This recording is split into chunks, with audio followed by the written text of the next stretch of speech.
จะไปเถิดแล้วสิบ่ให้ที่สมมุติว่าอันชุมเฮาพาไปอะนะฮะบ่ทางไอ้เธอนี่เรามามอบให้พ่อลุงเราแล้ว อ๋อเรามาบอกพ่อลุงเรามามอบให้พ่อลุงเราเจ้าจะเฮ็ดแนวใดก็เฮ็ดเด้อว่าซั่นเฮามอบให้เจ้าว่าซั่นนะเฮาบ่จักความเฮ็ดแล้วว่าซะทางเรานี่ก็อยากให้เมียเราน่ะดีแล้วเซานะตามที่เราว่า โดยเมื่อนั้นก็แหละไปเลยอันนั้นก็แหละก็จะอันถามนะอันถามแล้วนะฮะถามว่าผู้หญิงผู้หญิงได้สักเพิ่นก็ฮับเพราะเป็นแบบนี้แบบนั้นเป็นเว้าว่าฮับเบิดเพิ่นว่าเนาะแม่นเพิ่นก็ว่าฮับเบิดเฮาถามมื้อวานนี้เฮาก็ถามอยู่หั่นนะแล้วก็เพิ่นเว้าเรื่องเส้นเรื่องอันนี้ค่ะก็แหละเราเว้าสู่เพิ่นฟังเพราะว่าบ้านนาเทิงน่ะเป็นผู้อยากสอนเป็นเส้นให้ไปนี่โอ้ยบ่ยากมาว่าเพราะว่าเราเป็นตำรวจใหญ่นะเราฮู้อยู่แล้วเพราะว่าเราเป็นหัวหน้ากลุ่มนะ โอ้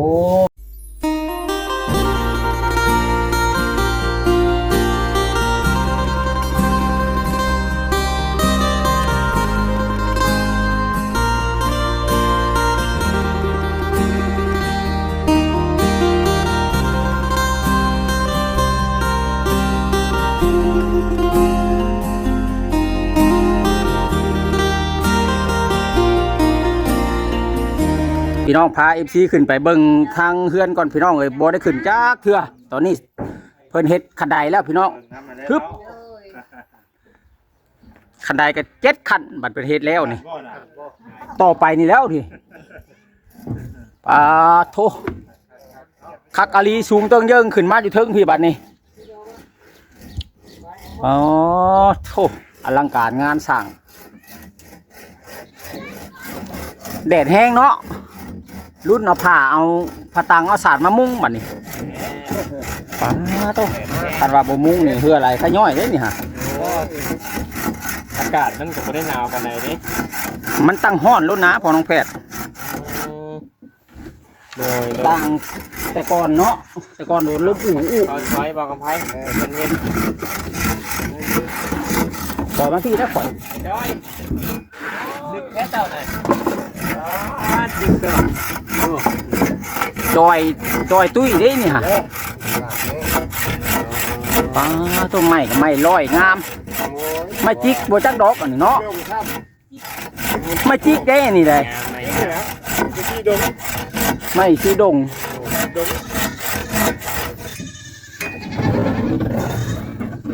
บ้านยังสัตว์ตัวนั่นแหละว่า4เส้นนี่แหละเข้าไปใช้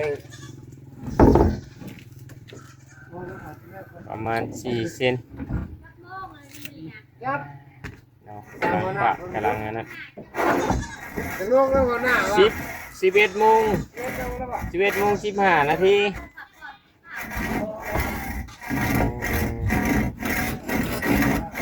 11 โมงไวนะมื้อนี้แม่นบ่อนใดอันเสาบ่ซื้อบ่หยังต้องได้เอาไม้ตากจะได้นี่เนาะเพราะว่าเฮาจะให้อันฝามันไม้มันตรงเด้กาสิซ่าแน่อยู่ตัวนี้เนาะซ่าในเสาแหละพี่น้องไอ้เสามันบ่ได้แบบเด้เราต้องดัดให้มันตรงกัน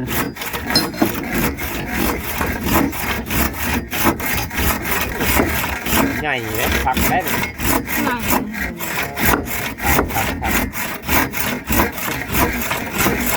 ไอ้จอยทื่อหนาวเรื่อยๆบ่ได้ผลจักเทื่อข่อยว่านี่ฝนอยู่บนแล้วขึ้นหลัง ผู้ คา ดีแล้วจ้าไหนจอยไปปาดนั่นถึกเล็กกับปู ลุยไว้นั่นน่ะผู้ดีแล้วจ้าไหนจะยังบ่ทันได้4เซนเท่าอมมันนั่นพุ่นแหล้วเนาะนึงเหรอเขาเรียกว่าวันนี้หรอว้าวซื่อๆเพื่อกลับมาแต่หินม้อยมืดเลย5 โมงยังบ่ได้ออกจากบ้านนึงนาถึงวานนี่รินอยู่เราบอกอยู่เลขมาแล้วว่าคันบ่ซื้อเงินไปหินน้ำอ้อยค่ำแล้วกลับมาน่ะบ่ได้ซื้อโอ้ยถ้าเพิ่นก็เว้า6 9 9 6แน่ว่ามันเชื่อเนาะมันหลุดโอ้ยมันพลอดน่ะสุดท้ายรถบ่แม่นของเฮา บ่แม่นบุญเฮาบ่ได้ถือมาในนั้นมันบ่ได้ดอกเนาะ แต่ครับทางพอลุงเพิ่นก่อน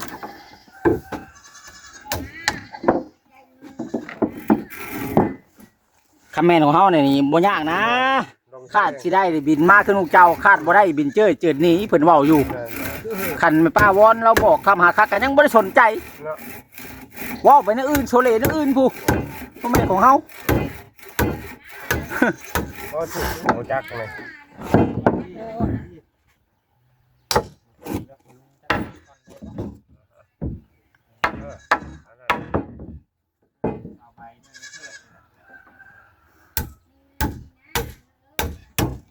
เรื่องคุยกันเสาเรื่องเสาใบ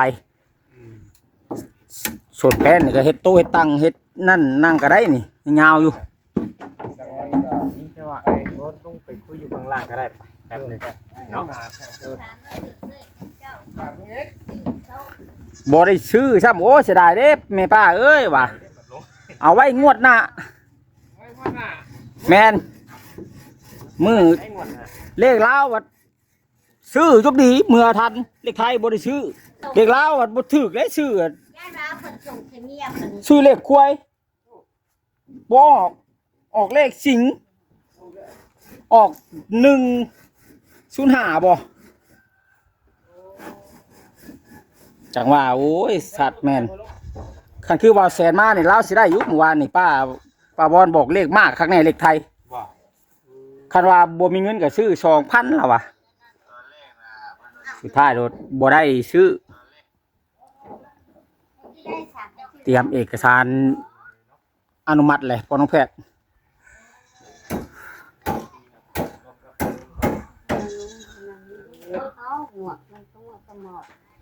วัดตะหมอกก็ได้เนาะว้าวซ้ำคู่บาซ้ำมันไปนั่งหาคู่บาบัดนี้ จะร้ายพอลุงไอ้เธอมาบอกว่าเมื่อเช้านี่ โดย เพิ่นว่าจังได ว่าให้งานไปเลยเป็นว่าไปบ่อยากให้เมียดี โอ้ ยังขาดแต่น้ำเจ้าเลยว่าบ่ว่าสิของเอ้า อ้าว ขายังน้ำข่อยพอ เออ บ่เลยว่าขาน้ำเจ้าให้เจ้าสิ้นคือเพิ่นก็ไปถึงแล้วว่าว่าไปนั่นงงอยู่ลงมาแต่ละก็บอกว่าเป็นนั่นก็ได้ก็ถือว่าเราก็ฟังดูก่อนว่า เพิ่นว่าไว้ค่าน้ำเจ้า ว่าข้างนี่ก็เสาอีกสารแล้วหมดเลยเด้ว่า แม่นเอาไป พาแต่เจ้า เอาใบเอกสารมาพี่น้องเนาะคือว่าแหละมาให้พอลุงเซ็นอีหยังแหละกับอันไปเฮ็ดสัมมนูนี่เฮ็ดได้บ่หรือว่าสัมมนูนี่อยู่นำมันน้องอาเบยนี่มีชื่อของเราบ่ จังหวะนี่แหละ แต่ว่าตัวนี้นี่มือคนควบเบิ่งตัวนี้ก่อนเพราะว่าเฮาเห็นคอมเมนต์มาว่ามีชื่อของสาวใหม่อยู่เด้ถ้ามีเบอร์เลยให้เจ้าลองโทรหาเบิ่งก่อนก็ได้สัมมนูนี่นะมันก็สิง่ายและก็ทางใดก็ต้องได้เมื่ออยู่แล้วหั้นนะเพราะว่าสิเอานี่เมื่อเซ็นบนเราอยู่แล้วเนาะ โดย นี่ล่ะพี่น้องเอ้ย ต้องขอตาผู้บ้านทั้งเขา แม่นต้องเมื่อเอาละเซ็นในบ้านบนพ่อแม่สบายอยู่แล้ว แม่นแล้วก็เซ็นตามนี่แหละพอลุงอ่านนั้นตัวหนังสือนี้ได้อยู่บ่ บ่ได้ได้ โอ้แต่ว่าเขียนนั่นนี่เขียนได้บ่ มีแต่ก็เจ้าแลก ให้ในบ้านเพิ่นเขียนก็ได้ แม่ เขียนเส้นแล้วก็ ก็ข้อมูลเนาะ กรอกข้อมูลหั่นนะกรอกข้อมูลมีอยู่แล้วก็เซ็นมอบเซ็นหยังยืนยันแล้วก็เอกสารครบแล้วก็ส่วนรูปนี่เฮาสิไปอ่านให้เด้อก็จะเป็นรูปสบาย โด แม่ ยโดยโดย นี่พี่น้องเอ้ยนี่เนาะรูปนี่ประมาณ3x4แล้วพ่อแพทย์สิออกมาเมื่อพ่อแพทย์สิเอารูปเราไปอัดให้ ตัวนี้ต้องได้ แล้วก็สิมาให้ จับตานํได้นี่เนาะอันบอลฮูปนี่มันต้องไปจับตานํดิ จำตาเพราะว่า ต้องเอาฮูปมาให้ก่อนพอลุงขึ้นไปได้ แม่นบอกกำไพแต่ว่าสมมุติว่าเฮาสิเอาเราไปก่อนคือมื้อนี้นี่เนาะก็สิบ่เฮิงอีหยังปานใดบ่สมมุติเอาไปนี่ ผมได้ฮาว่าแลนด์นอนคืนเดียวเลย บ่อัน บ่เอาไป พาเราไปไปนี่ก่อนนี่ด้วย บ่โดนดอก เท่าแหล่ บ่โดนเนาะพอน้องแผนประมาณชั่วโมงก็แล้วแหละ เท่าแหล่มันง่าย คันว่าไปฮอดน่ะ มันง่าย โอ้ ไป ไปซื้อนั่นซื้อนี่ อย่าเดิน ไปเนาะ ไปอยู่นะ ไปเลยก็ไป เออ โอ้เธอมาหมอแบบนั้น บ่เทิดน่ะเพิ่นมาบอกแล้วเนาะสุดแล้วแต่เจ้า ถึงแล้ว โอ้ โอ้ยยังใครเมียเพิ่นดีเพิ่นว่าไปเอาคอยนี่เงินกินหนึงบ่มีเพิ่นว่า อ่า เธอมา แล้วเพิ่นเฮ็ดอยู่บ่อันปลาคงปลาเขาน่ะ ยังบ่ได้ไป เพิ่นว่าเพิ่นสิเฮ็ดปลาเขาได้มื้อวานนี่ จัง เฮ็ด ว่า ปลาเขาลงไปวัด แม่นนี่กินเห็น ตะกี้น่ะเฮาว่าสิมาอันหาพ่อลุงนั่นแหละ ว่าสิมีหยังแหน่เฮ็ดปลาเขาลงไปให้เพิ่นว่าลูกเพิ่นน่ะอยากได้อยากมาอยู่นำว่าซั่นนะจักจังได๋ล่ะมาใส่กรรมใส่หยังบ่เฮาได้ยินเพิ่นว่าหั่นนะ ใส่สมองนี่คือลูกน้ำ บ่มีดอกเนาะ อัน คน นี้ ยังบ่เลยคนกินข้าวได้ยังไผ เออ นี่ผลิตออกมาหมดแล้วเนาะ แม่น เฮาก็บ่ฮู้แหละก็เลยอันนั้นหั่นนะเฮ็ดก็เฮ็ดแล้วแต่เจ้าเฮ็ดแล้วเจ้าสบายใจก็แล้วแต่วาสนาก็บ่ได้คัดเพิ่น คิด เมื่อ ว่าว านนี้ เอาคนไปเนาะมีหยังก็แลนทางนอกก็ได้นะสมมุติว่าเฮาจะไปดูหมอเบิ่งว่าอันนั้นอันนี้มีแต่ทางเดียวว่าบ่มีหยังมีแต่แบบนั้นน่ะพยานเราเองแล้วก็พยานเอาไว้ใน โด หันแหละ ยแต่ว่าสมมุติว่าเฮาไปก่อนมื้อนี้นี่ก็ได้นะว่าเล่นเอกสารเนาะ โดยอันนั้นเลยจะทำแบบนั้นแหละ วันนี้นี่ได้สิเอาไปจะได้ก็คือมื้อนี้หันนะสมมุติว่าเอาไปมื้อนี้นี่เราสิไปนำเฮาอยู่บ่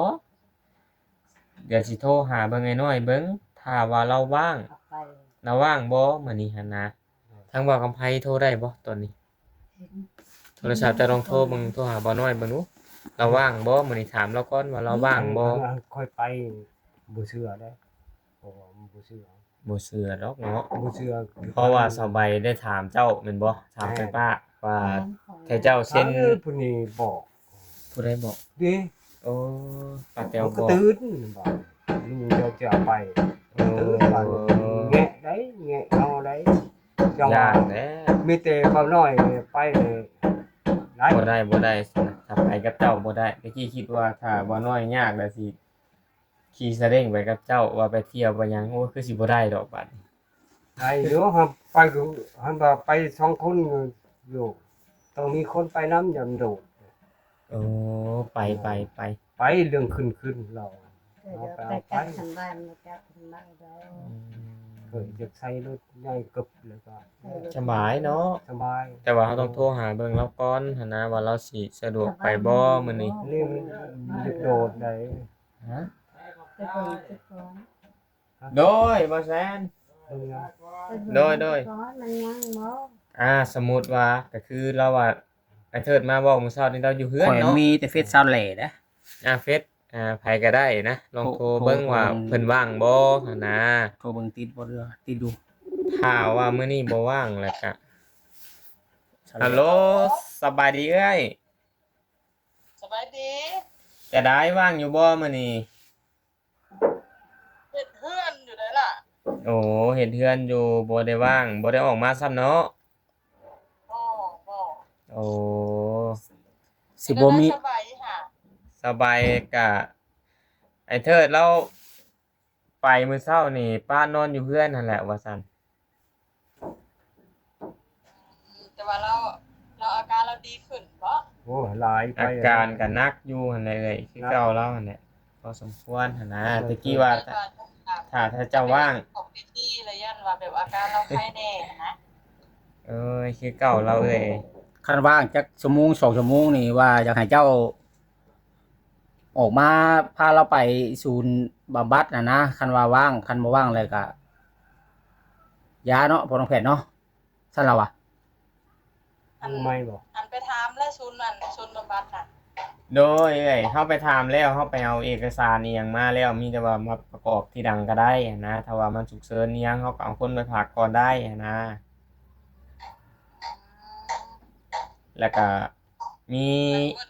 เซ็นอัน แหละถามอันนั้นมีคนรู้จักหั้นนะถามเขาเจ้าอันคนที่เขาเจ้าแบบว่าไปอันไปเอาอันเอาแหละเขาเจ้าไปฝากหั้นนะเขาเจ้าละว่าอันคะแนนว่ามอบมาให้เขาเจ้าแล้วเขาเจ้าแบบว่าแบบอยู่บ้านอยู่อิหยังก็เขาเจ้าเฮ็ดเองเส้นหมอกเส้นเมืองก็เขาเจ้าเฮ็ดเองเขาเจ้าว่าอันนั้นล่ะ โอ้ให้สิง่ายเด้อซั่นน่ะอันนั้นนี่มีสัมมโนแล้วว่าน่ะเพิ่นเซ็นเอง บ่มีอันนี้ค่ะบ่มี บ่มี บ่ สม มีสมโนได้ โอ้ให้สิง่ายเด้อซั่นน่ะ แต่ว่าแหละยังบ่ได้โทรถามเพิ่นตื้มหั้นนะเพราะว่ามื้อนั้นแหละไปซื้อเลขแล้วแหละรถไปอันบอนศูนย์นั่นแหละแล้วแหละได้เห็นเพิ่นหน้าน่ะพอดีแบบว่าอยากเป็นคนรู้จักหั้นนะเป็นตำรวจ โอ้แล้วก็บัดนี้ค่าภาคค่าหยังถ้าเพิ่นแล่นแบบนั้นนี่เท่าใดเลยเอ้ยลองถามเพิ่นเบิ่งเด้อ นั่นแหละยังบ่ทันมาถามเพิ่นฟังเบิ่งเหมือนแหละยังสิโทรถามพอดี โอ้โดยเอ้าอยากหาทางเอื้อยน่ะช่วยกันเด้อเด้อหาทางช่วยกันเด้อถ้าว่าแบบนั้นแหละก็ คือว่าค่าสไปไปเฮ็ดพิธีพิธีครับบ่ใครบ่ โอ้ยยังอยู่เอ้ยเพราะว่าไอ้เทิดว่าจะเฮ็ดแบบนั้นแหละ แต่ว่าเฮามาแล้วยังบ่เห็นเพิ่นน่ะนะไอ้เทิดก็ไปแต่เช้าพู้จักเพิ่นเฮ็ดหรือบ่เพิ่นว่าสิเฮ็ดเองเพิ่นว่าหั่นนะเมื่อกี้เฮาว่าสิหาทางพ่อลุงเพิ่นนี่พาเฮ็ดพาทำลงไปวัดไปว่าหั่นนะให้ผู้ใหญ่เพิ่นน่ะสิฮู้จักคำเว้าคำใดดีๆเพิ่นก็สิเว้าหั่นนะว่าแต่งให้ลูกให้หยังมีข้าวต้มขนมนมเนยบ่มีผ้าอ้อมผ้าหยังบ่หรือว่าจังใดหั่นนะ จะไปเถิดแล้วสิบ่ให้ที่สมมุติว่าอันซุมเฮาพาไปอะนะฮะ บ่ทางไอ้เทิดนี่เรามามอบให้พ่อลุงเราแล้ว อ๋อ เรามาบอกพ่อลุงเรามามอบให้พ่อลุงเราเจ้าจะเฮ็ดแนวใดก็เฮ็ดเด้อว่าซั่นเฮามอบให้เจ้าว่าซั่นนะเฮาบ่จักความเฮ็ดแล้วว่าซะทางเรานี่ก็อยากให้เมียเราน่ะดีแล้วเซานะตามที่เราว่า เดี๋ยวเมื่อนั้นก็แหละไปเลยอันนั้นก็แหละก็จะอันถามนะอันถามแล้วนะฮะถามว่าผู้หญิงผู้หญิงได้สัมผัสก็หับเพราะเป็นแบบนี้แบบนั้นเพิ่น อ่า ว่าหับเบิดเพิ่นว่าเนาะ แม่นเพิ่นก็ว่าฮับเบิดเฮาถามเมื่อวานนี่เฮาก็ถามอยู่หั่นนะ แล้วก็เพิ่นเว้าเรื่องเส้นเรื่องอันนี้ค่ะก็แหละเราเว้าสู่เพิ่นฟังเพราะว่าบ้านนาเทิงน่ะเป็นผู้อยากสอนเฮ็ดเส้นให้เพิ่นนี่โอ้ยบ่ยากเนาะว่าเพราะว่าเราเป็นตำรวจใหญ่นะเราฮู้อยู่แล้วเพราะว่าเราเป็นหัวหน้ากลุ่มอะนะ โอ้ยังดีเลยเสียเอ้ยเพราะว่าเฮาต้องได้ไปเซ็นอยู่กลุ่มอยู่หยังอยู่แล้วจำตาในบ้านแล้วก็เซ็นอยู่กลุ่มอยู่หยัง แต่เราก็ว่าคะแนนว่ามอบว่าให้เราเบิดบัดนี้ค่ะมีแต่เราแล่นเองจนเบิดหั่นนะเราว่าค่ะ โอ้เฮ็ดง่ายซั่นน่ะเอ้ยมีแต่ว่า อยากแม่นจะเอาตามนั่นน่ะนะว่าค่าผักค่าหยังราคาเพิ่นแล่นอีหยังน่ะมื้อเท่าใดราคาเท่าใดหั่นนะแต่ก็จังสิบ่ยากทางพ่อลุงเพิ่นแล่นเมื่อเฮ็ดอยู่พุ่นอีก มันไก่เนาะ ก็เพิ่นเฮ็ดเองเพิ่นโทรหาเองประมาณแบบนี้แหละเอ้ยเพราะว่าเราสุเพิ่นทางแล้วแบบเราบ่มีสมโนตัวเลขบัดนี้นะพ่อเราก็เสียแม่เราก็แบบมีครอบครัวใหม่เขาเจ้าก็บ่สนนะว่าสุเราพังเบิดแล้วนั่นล่ะ โอ้โดยเอาแต่ใดก็รบกวนเอ้ยน่ะโทรหาเพิ่นอีกเทื่อนึงเด้อ โดยมันเราหาแต่ว่าเพิ่นเว้าแบบประมาณว่าสำบายอะนะ โอ้ เพิ่นฮู้จักกฎระเบียบไปแล้วเนาะ ถ้าผู้ใหญ่เพิ่นเว้าว่าได้นี่ก็คือสิได้คือสิง่ายอยู่ดอก โดยเลือกกระถานะถ้าเบิ่งถึงเอาก้อนนี่นะแล้วเกิดแบบเจ้าเห็นมันง่ายนะก็คือแบบอันตั้งมาก่อน โอ้โดยมีแต่ว่าให้เอ้ยน่ะถามเพิ่นอีกเทื่อนึงเนาะเอ้ยเนาะ ราคาไปแบบเนาะ แม่นราคาเท่าใดแหละมื้อนี้ก็ได้บ่ได้ว่างเนาะเอาเป็นมื้อหน้าซะสั่นก็เนาะเพราะว่าสบายนี่มื้อหน้าจังพาเราไปเนาะเอ้ย แต่ว่าเราบ่ได้โวยวายบ่ล่ะแล้วก็เราก็พอสิไปบ่ได้สบายนะ เมื่อวานนี่เราว่าสิไปอยู่แต่ตอนนี้น่ะน้องยังบ่ทันได้เข้าหาเราน่ะอยู่เฮือนว่าซั่นนะไอ้เทิดไปมื้อเช้านี่ยังนอนอยู่เฮือนว่าซั่นตอนนี้เฮาน่ะอยู่เฮือนของพ่อลุงเรากำลังมาปรึกษากับพ่อลุงเราหั่นนะว่าสิเอาไปฝากก่อนบ่เดี๋ยวสิมาแล่นเรื่องเอกสารนำหลังหั่นนะ โดยมันว่า เพราะว่า เดี๋ยวแหละก็พาเราไปได้แต่ว่า อ่า ส่วนเราซื้อของมันนี่หาได้เรียบร้อยไปนะ โดยเพราะว่าถ้าว่าเฮาป้าไว้โดนอีกเฮาก็สิได้ไปตามหาเราอีกนะจักเราสิไปทางใดอีกนะ โดย เพื่อสิหาพ่อเราอีกเนาะ แม่นแต่ว่าการไปฝากไปหยังนี่ก็สิบ่เฮิงปานใดแล้ววะเนาะกับเพิ่น แต่ ตาม บางไผเด้อเราเบิ่งบ่สบายเด้อเอ้ยอันเมื่อน่ะไปเขาเจ้าเอาคนไปก็ไปนั่งแป๊บเดียวน่ะเขาเจ้าเอาเข้าไป บ่โดด มี ดอ แต่ ก ว่า เจ้าให้เงินแล้วก็เรียบร้อย โดยเพิ่นก็ว่าลงรถลงหยังไปเพิ่นก็เอาไปตรวจเหนี่ยวตรวจหยังว่าตรวจปัสสาวะถ้าปัสสาวะเป็นเจ้าเสพยาบ่ในกรณีที่ว่าบ่ได้เสพเพิ่นก็สิให้กินยากล่อมประสาทอีกแบบนึงนะตามที่เพิ่นเว้านะสมมุติว่าเจ้าเสพนี่เพิ่นก็ให้กินยาอีกแบบนึงนะเอ้ย โดย ได้ยินเพิ่นว่าจังซั่นก็คือสิบ่โดนปานใดดอก ที่เจ้าโทรมานี่แบบว่าถามว่าว่างบ่คันแน่ว่าว่างเอาเราไปสิบ่ แม่นเอ้ย ก็ทำให้เผาเราคนเดิม โดยบอกไว้เผาก่อนเนาะเอาไปมื้อหน้าเนาะ โดย เอา เมื่อมืออื่นซะ เอามื้ออื่นเนาะ ทำมันไอ้น้อยลองเบิ่งว่าเราว่างบ่คะแนนว่าวันนี้หรือว่ามืออื่นบ่วันนี้นะ โอ้โดยเอ้ย ทางในใจเป็นจะพาเราไปมื้อนี้แม่นบ่ แม่คนเราอยู่นะเอ้ยเจ้าหน่อยเขาสิได้ไปตามหาเราอีกนะ มื้ออื่นตามหาเราบ่เห็นนี่เว้นอีก เด้อแป๊บนึงเด้อ โดย ล่ะ โดยขอบใจเด้อ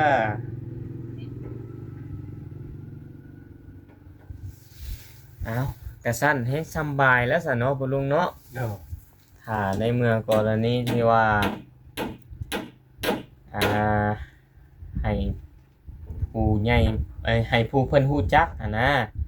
เนาะพี่น้องเอ้ยให้ผู้ เดินเรื่องเอง พิ่นฮู้จัก บ่ นะเฮ็ดใบนี่เดินเรื่องเอง เจ้าก็จังสิบ่ได้เมื่อพุ่น เด้อ แม่ แต่ น เพิ่นก็สิเฮ็ดก็สิบ่ยากหรอกถ้าตัวได้เล่าอาการสุพังแล้วนะ แม่น เพราะว่าคนบ่มีซ้ำบ่ดอกบ่นู้อีหยังเพิ่นก็ว่าบ่ยากเพิ่นจัดการให้ได้นะเพิ่นก็พอสิแล่นเรื่องให้ได้ มีแต่เพิ่นสิให้เจ้านี่คันเจ้าเซ็นหนังสือบ่เป็นก็จับโป้อันว่า อันนี้ไปอันนี้ อนุญาตจากอัน แต่เก้าเลย ญาติพี่น้องแล้ว ให้โลดยืนให้นี่เขาเฮ็ดประกอบเอกสารเรียบร้อยเลย เขาเขียนเอง แม่นเขาเจ้ากรอกข้อมูลแล้วก็มีแต่ให้เจ้าเซ็นหรือว่าจำโป้ลายมือ ได้รับอนุญาตจากญาติพี่น้อง หรือว่าจากพ่อแม่ผู้ปกครองเลยก็เพิ่นจัดการเองเพิ่นดอกอันนั้นบ่ยาก โอเคแล้ว แม่นมันบ่ยาก ขอเพียงแต่ว่าได้รับ แล้ว สิทธิอนุญาตจากผู้ปกครองนะเดี๋ยวนี้นะ แม่น ว่าเจ้ายินยอมยินดี ตอนที่เพิ่นยังบ่ได้เขียนเซ็นประกอบอาชีพอีหยัง แม่น ตอนนี้ก็คือ เพราะว่าข้อมูลยังบ่ได้กรอกเดี๋ยวนี้นะ ยังบ่ได้กรอก มีแต่มอบให้เจ้าหน้าที่เขาเฮ็ดเองเลย แม่นก็คือสมมุติว่าจุดประสงค์ที่เฮาต้องเฮ็ดนี่คือเอารูปมาติดแล้วก็เซ็นในใบนี้นี่ ถึงแล้ว ลายเซ็นของเจ้าสมมุติว่าเจ้าเซ็นบ่เป็นก็ต้องจำไปโพเอา โดย ในไซส์ใบยืนยันบนบันทึกมันจะมีอยู่6ใบนะ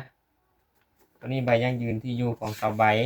การมอบสิทธิ์เด้ แม่น เฮาต้องมอบสิทธิ์ให้เพิ่น นี่มีอยู่ใบนี่ใบที่ที่4นี่แหละใบยั่งยืนการมอบสิทธิ์ให้เพิ่นดูแล โดย ผักปิดนิบหอยน้ำผักน้ำละให้เพิ่นดูแลหั่นแหละสมมุติว่าเนี่ยมันบ่ดีสั้นซะแต่ก็ถือว่าเพิ่นก็บ่ได้รับผิดชอบอีหยังเนาะ โดย ถือว่าเป็นน้ำเวรน้ำกรรมผู้ใดก็อยากให้ดีให้เศร้า แม่น และทั้งคุณลุงนี่ก็เต็มใจเนาะคุณลุง เต็ม เนาะ ใจ เต็มใจ เต็มใจบ่คัด โดยสมมุติว่าไปแล้วเป็นหันเป็นนี่แล้วนี่สมมุติมาโทษว่าทีมงานเนาะผู้ใหญ่บ่เป็นในนั้นในนี่ว่าบังคับไปนะบ่ บ่ บ่อยากให้เว้าได้คุณลุง บ่ว่าหยัง เต็มใจเนาะ เต็มใจ โดย อันนี้ ยกให้ เอา ดีแหละ แม่นแต่ละคนเพิ่นก็อยากให้ดีผู้ใดก็ได้เนาะ อันนี้ก็คือถามความสมัครใจของคุณลุงก่อนหั่นนะเพราะลูกหลานของแท้เจ้าก็อยากคือแท้เฮานี่ก็แม่นอยู่อยากให้ดีให้เศร้าผู้รักผู้ใหญ่เพิ่นก็ออกเงินให้หั่นนะ โดย ถ้าแท้เจ้าเห็นดีก็โอเคหั่นนะพ่อลุงก็จังสิได้ไปมอบย่านทางหูทางตาบ่เห็นเนาะปาวอน คือเราผูกข้อล่มคมข้อตายมาแล้วโอ้ยมาโทษทีมงานเป็นเพอทีมงานว่าฉันเป็นน้ำผู้ใหญ่ว่าฉันบ่อยากให้เว้านะ เป็นนักพอดหยาดนึง ย่านมันบ่คักเนาะพ่อน้องแพทย์ ยันบ่คักเฮาก็ถามเพื่อไว้ เป็นน้ำมันชุ่มเจ้าอะไรจะเฮ็ดให้ลูกหลานคอยคิดสั่นแน่นั่นแน่นี่อ่ะให้เว้ากันน่ะนะบ่ให้ถือโทษโกรธเครื่องบ่ให้เอาเรื่องเอาราวเพราะว่าข่อยก็อยากให้ลูกหลานเจ้าดีเจ้าก็อยากให้ลูกหลานดีไผก็อยากให้ดีแหละจุดประสงค์ก็ดี เฮาก็สบายใจหันนะ แม่น ได้ยินแบบนี้คือพอลุงเพิ่นก็เต็มใจ โอ้ยไปแบบนี้เขาก็ย่านเอามีดเอาหยังแปลงใส่ดิกนอกดิกน้อยว่ามันดึกแก้วอันนี้ โดย บ่บอส บ่กระเบาลิเนาะ แม่นบ่เบาดีมาคันบักใหญ่2คน โดยเป็นน่าจะมาแต่หาสบาย แม่นสงสัยอยู่เพิ่นเข้ามาก่อ เอา น มีแต่ว่าตามนั่นซะเด้อพอลุงเนาะเดี๋ยวรอคำตอบจากเอ้ยแหล่ก่อนเบาน้อยก่อนว่าเพิ่นว่างบ่มื้อนี้ถ้าสิเอาไปมื้อนี้หันนะ โดย เพราะว่าเฮาก็ได้ไกลเกลี่ยถามอีหยังข้อมูลก็คือสิบ่ยากปานใดหันนะก็สั้นก็พอดีแล้วถ้าวิทย์บุญมื้อนี้แล้วก็มื้ออื่นก็ดำเนินต่อเนาะ โดยอ่ะพี่น้องเอ้ย แต่ว่าต้องให้เห็น โดย ให้เห็นสบายเนาะ พี่น้องเนาะ โดย สุขภาพร่างกายแข็งแรงเด้อพี่น้องเอ้ยก่อนอื่นก็ได้ พี่น้องเอ้ยจังไดก็